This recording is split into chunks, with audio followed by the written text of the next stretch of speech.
जी जनाब, once again welcome back after a break. हर दफ़ा हम बात कर रहे होते हैं कभी बच्चों के हवाले से, कभी अपने हवाले से, लेकिन इंसान एक फैक्टर है वो हमारे डिस्कशन में रहता ही रहता है।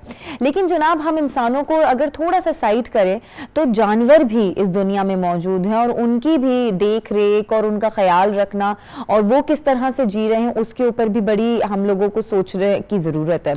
क्योंकि अक्सर घरों में आजकल तो बड़ा ट्रेंड चल चुका है कि लोगों ने बड़े अच्छे अच्छे पेट्स रखे हुए होते हैं, बड़ा इंपोर्ट कर रहे होते हैं, अलग अलग ब्रीड के उन्होंने जानवर लेकर घर में आए हुए होते हैं, बच्चे से खेल रहे होते हैं, उनका ख्याल रखा जा रहा होता है।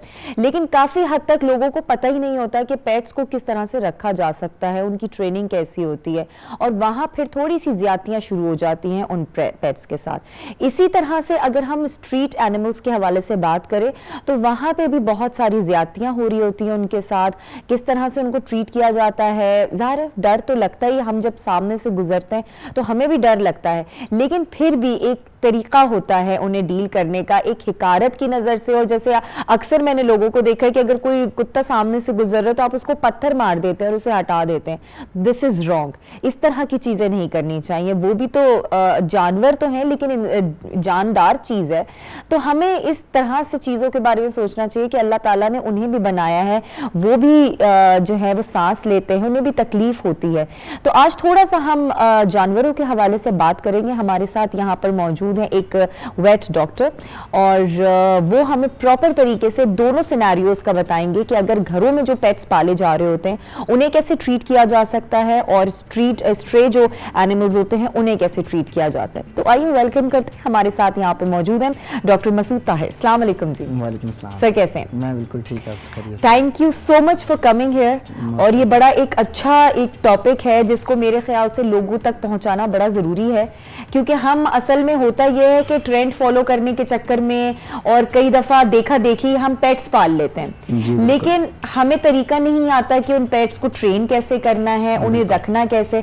ज़ाहिर हर ब्रीड एक अलग तरीका मांगती है, हर जानवर को घर में रखने का एक उसका अलग सिलसिला होता है। तो सबसे पहले तो आप हमें ये बताएं कि जो घर में हम पेट्स रख रहे होते हैं उनकी देख रेख किस तरह से की जा सकती है। लेकिन समरा, इसमें सबसे इम्पोर्टेंट बात तो ये है कि जब हम पेट रखते हैं उसमें हम में से मेजॉरिटी लोग, ज़्यादातर लोग इस तरह से लेते हैं कि देखा देखी रख लेते हैं।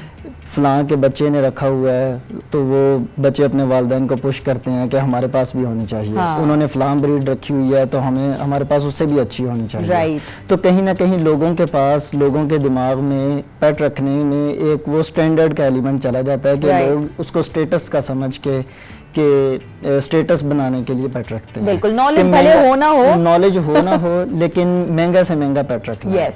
तो उसमें फिर वालिदैन अपने बच्चों के प्रेशर में उनको ले देते हैं पेट्स, लेकिन उसके बाद उनकी देखभाल करने का ना तो नॉलेज होता है, इतना ज़्यादा उनके पास लैक ऑफ अवेयरनेस है। दूसरे नंबर पे फिर ज़ाहिर वालिदैन अपने रोज़मर्रा की कामों में बिजी होते हैं, तो बच्चों के बस में नहीं होता कि वो अकेले उसको डील कर सकें। तो उनको फिर ऑब्वियसली आपने एक पेट रखा है, उसके प्रॉपर वैक्सीनेशंस हैं, उसकी प्रॉपर मैनेजमेंट है, ग्रूमिंग है, ट्रीटमेंट है, सारा कुछ चलना होता है। तो वो फिर कहीं ना कहीं वो निगलेक्ट हो रहे होते हैं। एग्जैक्टली। और कुछ चीज़ें ऐसी भी होती हैं, आप इस पर एग्री करेंगे कि कुछ एनिमल्स का इन्वायरमेंट का भी बड़ा फ़र्क पड़ता है। कुछ जो है वो सर्दी गर्मी उनको फ़र्क नहीं पड़ता। कुछ एनिमल्स में होता है कि जी बिल्कुल ठंड में उनको रखना है, जी बिल्कुल खाने की उनकी स्पेशल आइटम्स होती हैं। एग्जैक्टली इसी तरह से आपकी बात बिल्कुल बजा है कि बहुत सारी ब्रीड्स ऐसी हैं जो हमारे पाकिस्तानी जो लोकल एनवायरनमेंट है उसमें एडजस्ट नहीं कर पाते, होना उनके लिए बहुत मुश्किल होता है, एडजस्ट होना बहुत मुश्किल होता है। इसकी एग्जांपल मिसाल के तौर पे मैं कहूँगा, एक ब्रीड है साइबेरियन हस्की। जी, डॉग की ठंड में चाहिए होती है, बिल्कुल ठंडा एनवायरनमेंट चाहिए, लेकिन लोग यहाँ पे लाके रख लेते हैं। अब अगर तो कोई इतना अफोर्ड करता है कि उसके लिए बिल्कुल प्रॉपर एसी मैनेज करके दे सकता है, अरेंज करके दे सकता है, तो फिर तो कोई मसला नहीं है, रखें। बिल्कुल। लेकिन अगर आप उसको साइबेरियन हस्की रख लेते हैं और छत पे ऊपर तीसरे फ्लोर पे धूप में एक छोटी सी वो तरपाल वगैरह लगा के रख देते हैं, तो ये तो जुल्म है ना जानवर के साथ। बिल्कुल सही आप लाखों का जानवर इंपोर्ट कर लेते हैं, लेकिन बाद में उसके लिए थोड़ी सी केयर ना होने की वजह से जानवर ज़ाया हो रहा है। एग्जैक्टली। तो ये एक बहुत बड़ा एलिमेंट है कि लोग स्टेटस के तौर पे पेट रख रहे होते हैं और एक पेट को एज अ पेट नहीं कंसिडर कर रहे होते हैं। उसकी जो पेट, देखें, एक जानवर है, जानवर किसी को भी आप प्यार देंगे तो वो आपको रिप्लाई बैक करेगा, बिल्कुल, वो कंपेनियन बन जाएगा आपका, चाहे वो एक कोई स्पेशल नस्ल का है, चाहे आप कोई गली से जानवर उठा के ले आएं घर के अंदर और उसको प्यार देना शुरू कर दें। बिल्कुल सही आप 4 दिन 3 दिन गली के जानवर को किसी को खाना डाल दें, वो भी आपको उसी तरह से दरवाजा नहीं भूलता। एग्जैक्टली, वो भी आपको उसी तरह से रिस्पॉन्ड बैक करेगा जैसे आपका घर का पेट करेगा। सही बात है। तो उनके लिए कोई नस्ल होना, ब्रीड होना या कोई बहुत महंगा होना, ये कोई बहुत इम्पोर्टेंट बात नहीं है, उनके लिए मैटर नहीं करता जो लोग उसको एज अ पेट रखते हैं। अच्छा, हमारे पास बहुत सारे पेशेंट्स आते हैं, बहुत सारे क्लाइंट्स आते हैं जो जिन्होंने घरों में 30-30 40-40 के करीब ऐसे स्ट्रे डॉग्स या कैट्स रखे हुए हैं। अच्छा, स्ट्रीट से उठाते हैं, कोई बीमार लग गया, कोई ठंड में सर्दी में ठठर रहा है, लोग उठा के वेलफेयर के तौर पे घर पे ले आते हैं, उसको ट्रीट करवाते हैं, उसको वैक्सीनेशन करवाते हैं। तो बहुत सारे लोग ऐसे भी हैं। अच्छा, ये मुझे जो आप वैक्सीनेशन की बात करें, थोड़ा सॉरी आपकी बात को काट रही हूँ, थोड़ा सा भी हम लोग उन्हीं पेट्स पे रहते हैं जो ब्रीड के साथ हम लेकर आ रहे होते हैं प्रॉपर, उनकी वैक्सीनेशन भी जो है प्रॉपर हमें करवानी चाहिए। और स्पेसिफाई करें, आपके अक्सर लोग बर्ड्स भी रखते हैं घरों में, डॉग्स रखते हैं, कैट्स रखते हैं, मुख्तलिफ एनिमल्स को पेट के तौर पे रखा जा रहा होता है, तो सबकी जो देख रेख होती है वो मुख्तलिफ किस्म की होती है। जी बिल्कुल, सबकी मुख्तलिफ किस्म की होती है। अगर हम कैट्स की बात करें पर्टिकुलरली, तो इन जनरल हम कैट की वैक्सीनेशंस को 2 कैटेगरीज में डिवाइड करते हैं। अच्छा। एक वैक्सीनेशन है कैट की डिजीज़ के लिए, जिसमें 3-4 उनकी जो मोस्ट डेडली इन्फेक्शंस हैं जो कि लिटरली अनट्रीटेबल होती हैं। अच्छा। उनकी वैक्सीनेशन इंक्लूड होती हैं, और दूसरी हमारी सेफ्टी के लिए होती है। अब हमने घर में एक पेट रख लिया है, तो बहुत सारे लोग मैंने ऐसे भी देखे हैं जो थोड़ी सी वैक्सीनेशंस नॉर्मली एक्सपेंसिव होती हैं इनकी, इतनी ज़्यादा एक्सपेंसिव नहीं है कि आम बस बंदा अफोर्ड ना कर सके, लेकिन फिर भी बहुत सारे लोग ऐसे हैं जो पेट रख लेते हैं लेकिन बाद में वैक्सीनेशन नहीं करवाते क्योंकि एक्सपेंसिव पड़ती है। वो फील करते हैं कि एक्सपेंसिव पड़ती है, हालांकि एक्सपेंसिव है, इतनी होती नहीं है।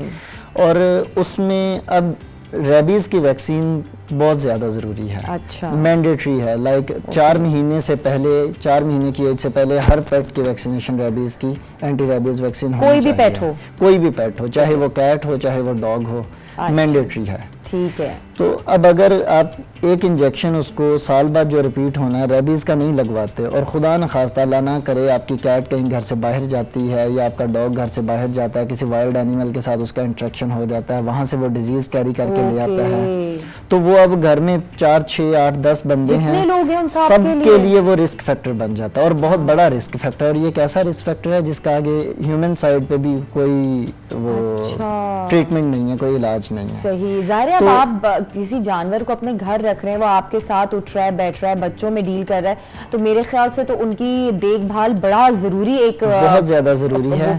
समझा, अगर आप घर में एक बिल्ली का बच्चा पाल लें तो उसकी केयर और मैनेजमेंट एक ह्यूमन बेबी की तरह होती है। Exactly true. बिल्कुल उसी तरह से हम नॉर्मली को रिलेट करते हैं कि 2 महीने का एक बिल्ली के बच्चे की जो मैनेजमेंट है, केयर है, वो 2 साल के ह्यूमन बेबी की तरह है। राइट। बिल्कुल उसी तरह से आपने उसकी 2 महीने की एज में रिक्वायरमेंट है, वो बेबी की 2 साल की एज में रिक्वायरमेंट होती है। जो आपने उसको फीड देनी है, उसी तरह से जो फीडिंग प्लान बनाना है, जो ट्रीटमेंट वैक्सीनेशन वगैरह सारा उसके अकॉर्डिंगली होता है। अच्छा। तो ये काफ़ी कॉम्प्लिकेटेड है। इट्स सिंपल अगर आप थोड़ा सा उसको अंडरस्टैंडिंग के साथ करें, थोड़ा सा, आजकल तो सारा मटेरियल इंटरनेट पे अवेलेबल है, हर चीज़ का सोल्यूशन मिल जाता है, हर चीज़ का सोल्यूशन इंटरनेट पे 1 सेकंड में मिल जाता है, तो ये बहुत ज़्यादा मुश्किल नहीं है, लेकिन फिर भी कहीं ना कहीं लोग इस चीज़ को ओवरलुक कर रहे होते हैं, जिसकी वजह से पेट्स सफ़र कर रहे होते हैं। बिल्कुल सही बात है। अच्छा, अभी हम ये बात कर रहे थे पेट्स की, उन पेट्स की जो ब्रीड वाइज होते हैं, अच्छी ब्रीड्स होती हैं।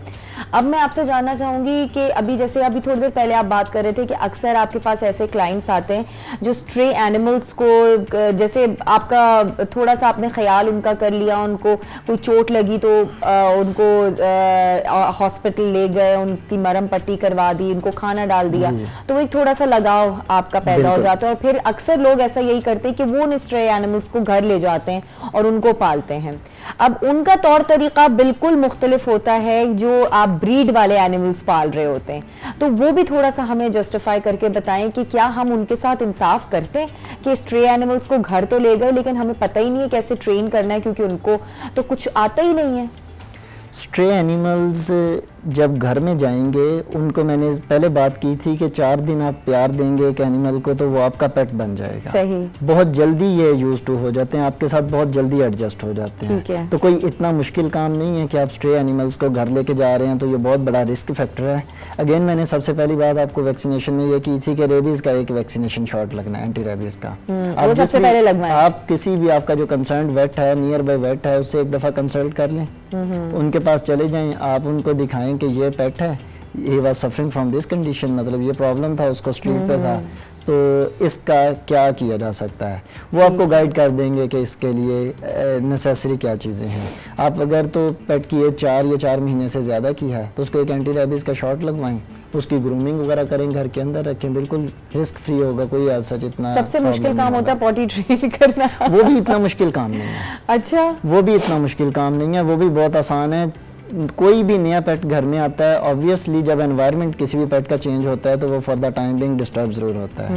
वक्ती तौर पे वो थोड़ा सा हेजिटेट करता है, और चूंकि उसको पता नहीं होता घर का किस साइड को ओपनिंग है, किस साइड को एग्जिट है, इस तरह की चीज़ों का, डोर्स का नहीं पता, नया है उसके लिए, तो ऑब्वियसली कुछ दिनों के लिए होता है, तो वो आपके ऊपर होता है, आपने उसको रास्ता दिखाना है कि किधर को उसने जाना है, क्या करना है उसने, तो वो बहुत इजीली ट्रेन हो जाते हैं। कोई इतना मुश्किल काम नहीं है, बहुत आसानी से ट्रेन हो जाते हैं। अच्छा, उनसे ये भी डर नहीं हो सकता कि आपको वो बाइट कर लेंगे, क्योंकि अभी उनको इतनी आदत नहीं है ना इस तरह से ह्यूमन बीइंग्स के साथ उनके घर में रहने की, और जाहिर है हर घर में मोस्टली बच्चे होते हैं। बिल्कुल ये रिस्क जरूर होता है थोड़ा बहुत, कि वो बाइट कर लेंगे, तो वो ऑब्वियसली आप किसी भी एनिमल को एज सच अपने घर के अंदर तो नहीं स्पेस दे सकते। लाइक अगर डॉग होगा तो डॉग को आप किसी जरा साइड एरिया में रखेंगे, जहाँ पे वो बच्चों की एक्सेस से एक तो दूर रहें, या थोड़ा सा उसको रिस्ट्रिक्टेड मूवमेंट करके, लाइक को चेन करके थोड़ी देर के लिए फॉर द टाइम बिंग। हम नॉर्मली चेन करना एनिमल को रिकमेंड नहीं करते। अच्छा, बिल्कुल हाँ, वो उनमें चेन करने से एनिमल्स में अग्रेशन ज्यादा आता है। सही। और बहुत सारे लोग ऐसे रखते हैं कि पेट रख लेते हैं, छत पे ले जाके चेन करके बांध के रखे छोड़ते हैं, बस उन वो समझते हैं फिर हमारी जिम्मेदारी खत्म, जब हमें खेलना होगा तभी हम जाएंगे। वो समझते हैं कि सिर्फ खाना पानी डालना है और यही पेट रखना है, बस खाना पानी डालना है और काम खत्म हो गया। हालांकि ये ऐसा नहीं है, उसकी बहुत ज्यादा ऑब्वियसली उनके अपने कुछ लवाजमात है जो हमने पूरे करने होते हैं। तो स्ट्रे एनिमल्स भी इसी तरह से हैं, रिस्क ज़रूर होता है कि बाइट कर लेंगे, थोड़ा सा एहतियात से आप हैंडल करें। किसी जो बंदा थोड़ा सा उसको अंडरस्टैंड करता है, अगर तो आपको बिल्कुल भी उसका नॉलेज नहीं है एनिमल के बारे में, तो फिर तो आप कोशिश करें अपने घर के अंदर ना लेके जाएं। अच्छा, ये जो अभी हम बात कर रहे हैं, ये रिस्क फैक्टर उन पेट्स के साथ भी हो सकता है जो प्रॉपर अच्छी ब्रीड वाले होते हैं और जिन्हें हम घरों में रखते हैं। अक्सर तो मैंने लोगों को देखा है कि उनके बेडरूम्स तक वो जाते हैं, बच्चों के साथ रहते हैं, सोते हैं, इस तरह का सिलसिला भी होता है। बिल्कुल, ये रिस्क फैक्टर उनके साथ भी होता है। अच्छा। लेकिन चूंकि वो हमने घर के अंदर पाले होते हैं, वो घर की एनवायरनमेंट से प्रॉपर एक्लेमेटाइज होते हैं, इसलिए ये रिस्क फैक्टर कंपैरेटिवली कम हो जाता है। अच्छा। अब जब भी हम कोई भी, बहुत सारे लोग हमारे पास आते हैं, मशवरा मांगते हैं कि हम पेट लेना चाह रहे हैं, तो किस एज में लें, कौन सा लें, तो हम हमेशा ये रिकमेंड करते हैं कि छोटी एज में लें। छोटी एज का, लाइक कोई भी आपने एक डॉग लेना है तो पप एक परचेज करते हैं आप, या किसी से अडॉप्ट करते हैं, 2-3 ढाई-3 महीने की एज में ले लें। उससे ये एडवांटेज होगा, एक तो वैक्सीनेशन एज होगी, आप खुद अपनी सुपरविजन में उसकी वैक्सीनेशन करा आपके हाथों में वो पलावा एक तरह से हो जाएगा। दूसरे नंबर पे जो बचपन में एक पप सीख जाएगा, वो फिर सारी जिंदगी उसको नहीं भूलेगी चीजें। वही वाली बात आपके बच्चे की तरह से। एग्जैक्टली, जो छोटे बच्चे का, जैसे मैंने बताया कि जो आदतें, जो चीजें आप उसको यंग एज में सिखा देते हैं, जो आदाब उसको सिखा देते हैं, वो सारी जिंदगी तो ऐसे ही ये हैं जो 2, 3, 4, 5 महीने तक की एज होती है, इनकी ये लर्निंग एज होती है। सही। इस दौरान ये इनको जो आप कमांड्स देंगे, इनको ट्रेन करना है आपने, इनको आपने घर के एनवायरनमेंट में, जैसे आपने बात की पॉटी ट्रेन करना है, आपने लिटर ट्रेन करना है कैट्स को, सारी चीज़ें, यही इनकी आइडियल एज होती है। ठीक है। उस दौरान आपसे वो फेमिलियर हो जाते हैं, उनको घर का भी पता चल जाता है, फिर वो सारी ज़िंदगी उस चीज़ को नहीं भूलते हैं। जब आप कोई भी बड़ा जानवर अपने घर के अंदर लेके आते हैं तो वो डरता है एनवायरनमेंट चेंज होने की वजह से, छोटा बच्चा इतना ज़्यादा नहीं डरता। अच्छा ये डॉक्टर साहब, एक और बड़ी एक इम्पॉर्टेंट चीज़ है जो मैं आपसे आज क्लियर कुछ चीज़ें करना चाहती हूँ उस हवाले से। न्यूट्रल एक सिलसिला होता है एनिमल्स को करने का, तो सबसे पहले तो ये बताएं कि ये प्रोसेस कितना लंबा होता है अगर ये किया जाए तो? डिफरेंट प्रोसीजर है, मेल और फीमेल दोनों एनिमल्स में डिफरेंट होता है। लाइक अगर हम मेल्स की बात करें तो मेल्स में तो ये बड़ा सिंपल और बहुत शॉर्ट प्रोसीजर है, विद इन 10 मिनट्स आपका प्रोसीजर कंप्लीट हो जाता है। जबकि फीमेल में थोड़ा सा कॉम्प्लिकेटेड होता है स्लाइटली, लेकिन बिल्कुल सेफ है। हार्डली लाइक 25-30 मिनट्स तक ये प्रोसीजर चलता है फीमेल कैट्स का। अच्छा। प्रॉपर सर्जरी होती है, लेकिन यह है रिस्क फ्री है, बिल्कुल सेफ है, कोई सच कॉम्प्लिकेशंस नहीं होती। नॉर्मल कंडीशंस में अगर एनिमल हो तो बिल्कुल सेफ प्रोसीजर है। एक रूटीन प्रैक्टिस की चीज़ है, किसी भी वेट का एक लाइक कोई भी वेट है वो इजीली कर सकता है, जिसको जो थोड़ा सा भी। ठीक है, तो ये मुझे बताएं ये एक्सपेंसिव होता है? एक्सपेंसिव एज सच, जब आप एक्सपेंसिव एनिमल्स पाल लेते हैं तो उसके कंटेक्स्ट में तो ये एक्सपेंसिव अक्सर लोगों का ये होता है कि शायद ऐसा आपके पास भी लोग ऐसे आए हुए हों जो स्ट्रे एनिमल्स को लेकर आए हुए हों, उनके पेट्स नहीं हो, लेकिन फिर भी एक होता है ना कि मोहल्ले में आपको पता है कि जी इस तरह के डॉग्स हैं या इस तरह की कैट्स हैं, वो उनको न्यूट्रल करना चाह रहे हैं, तो वो अपने करीबी क्लिनिक के अंदर लेकर जाते हैं लोगों को, वो एनिमल्स को। तो वो उस लिहाज से मैं पूछ रही हूँ कि फिर जाहिर है वो उनके तो एनिमल्स नहीं है। जी बिल्कुल, वो उनके एनिमल्स नहीं है। ये इन जनरल बहुत ज़्यादा एक्सपेंसिव प्रोसीजर नहीं है। अच्छा। लाइक आपका एक पेट है, उसके लिए तो आप इजीली अफोर्ड कर सकते हैं, लेकिन अगर आपके पास बहुत ज़्यादा तादाद में है तो ऑब्वियसली फिर थोड़ा सा एक्सपेंसिव पड़ जाता है, एक्सपेंसिव हो जाता है, क्योंकि अगर मल्टीपल नंबर ऑफ पेट्स हैं आपके पास तो उस केस में तो थोड़ा सा हो जाता है। प्रॉपर सर्जरी होती है, चाहे मेल हो चाहे फीमेल हो, उसमें एनेस्थीसिया सारा वो प्रोटोकॉल शामिल होता है। हाँ, अंदाज़न फिर भी कितने पैसे लगते हैं?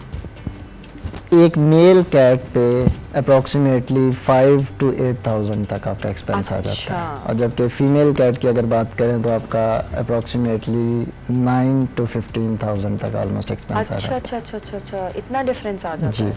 और डॉग्स में ऑलमोस्ट मेल डॉग की अगर बात करें तो 8 to 11 और फीमेल डॉग में ऑलमोस्ट 12 to 20। अच्छा, मतलब हाँ इतना फिर भी ऐसा सच है अमाउंट। हाँ, अमाउंट तो है, मैंने बताया कि सर्जरी है प्रॉपर, तो उसमें सारा एक प्रोटोकॉल शामिल होता है सर्जरी का। ऐसा तो नहीं है कि बस कट दे दिया और काम खत्म हो गया। अच्छा, जाहिर है पूरा एक प्रॉपर तरीका है, प्रोसीजर है, सब कुछ है, पैसा भी लग रहा है, लेकिन ये और रिस्की भी नहीं है, सेफ है। लेकिन एक जो सबसे बड़ी बात होती है, जो लोगों का कॉन्सेप्ट बड़ा उस पर आकर हो जाता है कि इस्लाम में क्या ये चीज़ जायज़ है कि इस तरह से आप एनिमल्स को न्यूट्रल कर रहे हैं, तो क्या ये लीगल या इलीगल वाला कोई सिलसिला तो नहीं इसमें आता? देखें, ये चीज़ मैंने काफ़ी ज़्यादा अपने तौर पे भी इस पे सर्च करने की कोशिश की कि ये इस्लामिक पॉइंट ऑफ व्यू से ये अलाउड है या नहीं है। अच्छा। तो एम्बिगुअस से आंसर्स हैं, कहीं पे रेफरेंसेस मिलते हैं कि अलाउड है एनिमल्स को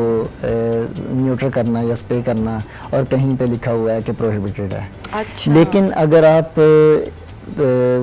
हमारे जो सोसाइटी में देखें तो उस लिहाज से ये बहुत ज़रूरी चीज़ है एक, क्योंकि बजाय इसके कि एनिमल्स ऐसे स्ट्रीट्स पे रुल रहे हों, कोई गाड़ी के नीचे आ रहा होता है, कोई लोग पत्थर मार रहे होते हैं, तो उसकी बजाय बेहतर है कि वो पैदा ही ना हो। और इसके अलावा मैंने अपने ऑफिस के सामने एटलीस्ट 2-3 दफ़ा कचरे के डब्बे में से एक दिन के बिल्ली के बच्चे उठाए हैं। अब वो होता इस तरह से है कि लोग घर में बिल्ली पाल लेते हैं। अब ऑब्वियसली उसने हीट पे आना है, उसका रिप्रोडक्शन साइकिल है, जब वो मैच्योर होगी उसका प्रोसेस स्टार्ट होगा, वो शोर करती हैं कैट्स, और ये चाहे मेल कैट हो चाहे फीमेल कैट हो, वो शोर करना शुरू कर देते हैं। अब शोर करेंगे, घर में न्यूसेंस क्रिएट होगी। जो लोग तो इस चीज़ को अंडरस्टैंड करते हैं वो उसका प्रॉपर सोल्यूशन ढूंढने की कोशिश करते हैं, इधर उसके लिए उसका पार्टनर ढूंढें कोई, या उसका कोई, जैसे मैंने न्यूट्री स्प्रे का बताया आपको, उसका हल ढूंढते हैं। अच्छा। कुछ लोग जो थोड़े से लैक ऑफ अवेयरनेस की वजह से कह लें, या sort of lack of resources की वजह से, कुछ लोग फिर उस न्यूसेंस से बचने के लिए, शोर से बचने के लिए है, ऑब्वियसली उसकी एक डिमांड है, उसकी ज़रूरत है, वो घर से बाहर जाने की कोशिश करती है, उसको घर से बाहर निकाल देंगे। अच्छा। अब वो एक फीमेल कैट है, अगर वो घर से बाहर जाएगी, वो किसी भी male cat, street male cat के साथ लेट्स सपोज वो क्रॉस कर जाती है, कंसीव कर जाती है, घर में आएगी, 2 महीने बाद वो बच्चे डिलीवर कर देगी, तो अब वो बच्चे किसी स्पेसिफिक ब्रीड के नहीं हैं। एग्जैक्टली। अपने घर में अपने लिए एक बड़ी खूबसूरत सी प्यारी सी बिल्ली, एक बड़ी महंगी नस्ल की रखी हुई है, लेकिन वो जो बच्चे हुए हैं वो मिक्स्ड आ गए हैं। हाँ। अब वो जो ऑनर्स हैं, जो घर जिन्होंने बिल्ली रखी हुई है, they are not willing to adopt them. वो तो उन बच्चों को अडॉप्ट करने के कतन भी उसके हक में नहीं होते, तो वो फिर क्या कहते हैं, पहले एक दिन के बच्चे को, बहुत सारे लोगों को मैंने देखा है, सब की बात नहीं कर रहा, लेकिन बहुत सारे लोगों को देखा है कि वो 2-2 दिन 3-3 दिन के बच्चे या तो किसी को फ्री में दे रहे होते हैं एज अ गिफ्ट, या वो ऐसे कचरे के डब्बे में फेंक रहे होते हैं। अब 2 दिन का या 4 दिन का 10 दिन का बच्चा भी आप किसी को गिफ्ट में भी दे रहे हैं, तो वो 10 दिन का बच्चा माँ के बगैर कैसे सर्वाइव करेगा? रह सकता है? आप वही वाली बात है जो आप कह रहे थे कि इनको अपने ओरिजिनल बच्चों की तरह अगर हम ओरिजिनल बच्चों की तरह कंसिडर करें, वो जिंदा चीजें हैं, हार्ट बीट चलती है उनकी, लाइव हैं, तो उस चीज़ से बचने के लिए बजाय इसके कि बाद में आपको एक कैट हीट पे आई है, आपसे मैनेज नहीं हो रहा, बजाय इसके कि वो फिर आप उनके साथ ज़्यादती करें, जुल्म करें जानवरों के साथ, तो इससे बेहतर यह है कि उसको इस प्रोसेस में जाने ही ना दें। बिल्कुल सही। हाँ, अच्छा, तो इस वजह से तो फिर वाकई मुझे लगता है कि ये इस तरह का कोई और फिर एक और बात इसमें है कि आपने एक बिल्ली रखी हुई है या एक कोई भी डॉग रखा हुआ है, अब अभी वो एक है, आप उसको अपना टाइम दे रहे हैं, आप उस पर ऑब्वियसली एक्सपेंस भी कर रहे हैं, अपना सारी मेहनत कर रहे हैं, खेल रहे हैं, सारा कुछ उसको टाइम दे रहे हैं। जब वो एक दफ़ा ब्रीड करेगी 1 से 6 हो जाते हैं, वो 2 महीने तक चले, छोटे बच्चे हैं, आपने मैनेज कर लिया, उसके बाद वो बड़े हो गए हैं, उनके खर्चे भी बढ़ रहे हैं, उनकी वैक्सीनेशन कॉस्ट भी बढ़ रही हैं, पहले 1 की करवाई है, अब 6 की करवानी है आपने, और साथ में ऑब्वियसली उसके जो न्यूट्रिशनल डिमांड्स हैं, जो फीड की रिक्वायरमेंट्स हैं, वो भी बढ़ रही हैं, तो वो फिर बहुत सारे लोगों के लिए वो फिर अफोर्डेबल नहीं रहता। उस कंडीशन में भी वो इधर घर से निकाल देते हैं, या फिर अगर तो आप किसी को दे देते हैं बड़ा करके, 2-2.5-3 महीने का बच्चा करके किसी को दे देन इट्स ओके, क्योंकि वो इतना स्टेबल है कि वो सरवाइव कर सकता है। जब वो सेल्फ फीड पे आ गया तो वो सरवाइव कर सकता है। ठीक है, ठीक है। अच्छा, एक जल्दी से मुझे जरा थोड़ा इम्पोर्टेंट एक और चीज़ में जानना आपसे चाहूँगी। पायनियर हॉस्पिटल सैटेलाइट टाउन में आपका है माशाल्लाह से, तो मैं उस हॉस्पिटल के हवाले से ज़रा पूछना चाह रही हूँ कि वहाँ पर किस तरह की मशीनरी अवेलेबल है, कैसी फैसिलिटीज़ वहाँ पर मौजूद हैं, किस किस तरह का इलाज और कैसे कैसी चीज़ों को आप डील कर सकते हैं पेट से रिलेटेड? हमारे पास पायनियर पेट्स हॉस्पिटल पे पेट्स से रिलेटेड सारी सर्विसेज अवेलेबल हैं, स्टार्टिंग फ्रॉम उनकी ट्रीटमेंट से लेके, बेसिक फर्स्ट एड ट्रीटमेंट से लेके, उनके सर्जरीज, उनके वैक्सीनेशंस, डिवर्मिंग, उनके ग्रूमिंग, सारी सर्विसेज वहाँ पे अवेलेबल हैं। इसके अलावा हमारे पास अपनी इनबिल्ट लेबॉर्ट्री जिसमें ब्लड टेस्ट, एक्सरे, अल्ट्रासाउंड, अच्छा, मतलब सारी चीजें जी कंप्लीट, इनके सारे प्रॉपर हमारे पास टेस्ट की full range. That's great, thank you so much doctor Masood, और बड़ी अच्छी आपसे गुफ्तगू रही पेट्स के हवाले से, एंड आई होप कि हमारे जितने भी नाजरीन हैं जिनके पास पेट्स होंगे या वो सोच रहे होंगे पेट्स लेने के लिए, तो उनको अब पता चल गया होगा कि क्या क्राइटेरिया है। अगर आपने अपने घर में किसी पेट को रखना है, चाहे वो कैट हो, चाहे वो डॉग हो या भी कोई बर्ड हो, तो उसकी देखभाल करने के लिए उसका पूरा प्रॉपर उसके बारे में नॉलेज हासिल करने से पहले आपने पेट्स को अपने घर में नहीं रखना, क्योंकि ये उनके साथ ज्यादती अगर जरा सी किसी भी चीज में कमी बेशी हो जाएगी।